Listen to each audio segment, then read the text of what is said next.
Ayun, wala nang entro-entro ba? Simulan na natin ito.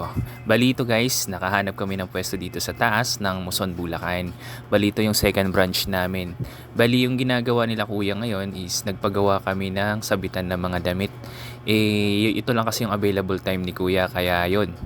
Sinimulan niya na at ayan guys, kung mapapansin nyo nasa harap tayo ng kalsada, marami rin nagtitinda ng mga damit. Pagandahan na lang talaga to. At ayun guys, yan titingnan nyo is yero, bakal, semento yung nandyan. Siguro kung kahoy lang yan, magagawan ko pa rin siguro ng paraan o kahit ako na lang yung gumawa. Gawa nga ng bakal at bato yan, pina-welding na lang natin para mas matibay. Ayun, gabing-gabi na nga guys. Bali, ayan. For how many years ayon, balita po na tayo. Kita nyo naman kung gaano kasulido yung pagkakagawa. Bali dyan namin nilalagay yung mga paninda naming mga damit. Ayan, dyan. Nakita nyo naman, dyan. Kitang-kita nyo naman. Yun, dyan namin isasabit yan. Yan o. Tapos, kung makikita nyo guys, nandito rin dito sa mga Durabox na to, ito, nandyan yung mga gamit namin. Dyan yung mga sari-saring paninda namin. Dyan nakalagay. At ayun, bali gumawa na pala ako dito ng lagayan ng mga beauty product at marami pang iba, marami akong ilalagay dyan. At dito naman, habang ako'y gumagawa ng ganon, yung kapatid ko naman yung nagdi-display ng oversize, at yung asawa ko naman yung painom-inom lang, paturo-turo lang, ganyan yan. Kita nyo naman guys, napakalupit at napakasulido ng pagkakagawa. Bali, ayun guys, naglalagay na ako sa pinakatuktok na layer. Yan, kung makikita nyo naman, napakagaling talaga ni JM.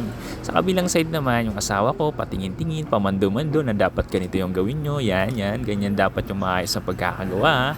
Sumunod din naman itong kapatid ko. Yan, napakagaling talaga ng asawa ko. At ako naman ngayon guys, nandito na tayo sa panggitnang layers guys. At sa nawa, hindi tayo masita ng asawa natin mamaya at naway good na good yung ginagawa natin. Let's see na lang kung tama ba yung ginagawa natin guys. Ganun talaga yung buhay.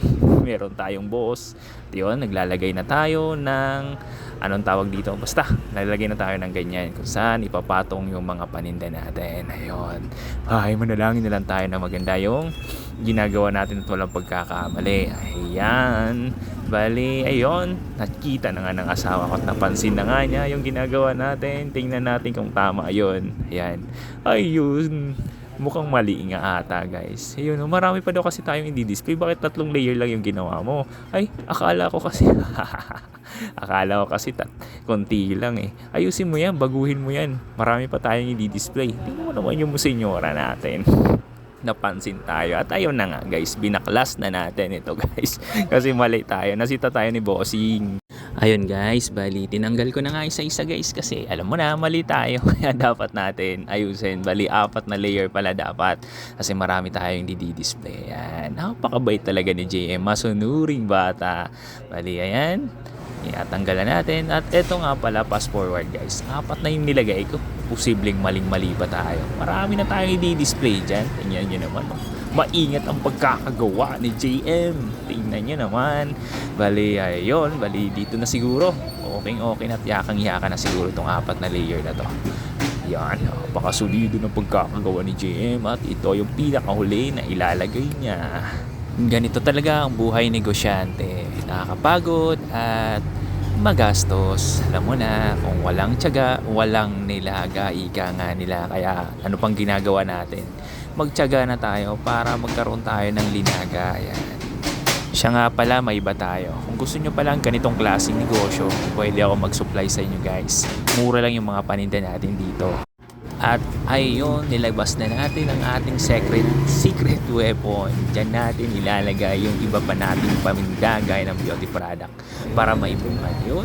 Almost 95% na siguro tayo ng display. Napakasulit, napakaganda. Kita nyo naman.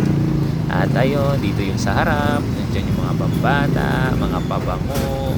May mga nakasabit na tayo. Ayun, kita nyo naman. Nandito rin na bandang harap yung mga bag natin. At mura lang yan guys. Kaya yun, maraming dumadaan. Pero hindi pa bukas kasi nakakahiya.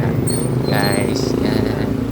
9 hindi, 100% na tayo tapos. Ayan, kaya uupo na kami dahil nakakapagod at maghihintay na lang tayo ng mga customer. Ayan, marami tayong paninda, may mga pabango, may mga beauty product, may mga wallet, may mga bag, at maraming pang iba. Parang may kulang. Alam ko na. Kayo na lang siguro yung kulang guys para makabenta na kami. Para meron naman kaming buena mano ngayong umaga. Tingnan nyo naman, walang katao-tao. Tauhan nyo na to guys dito sa taas ng Muzon, Bulacan.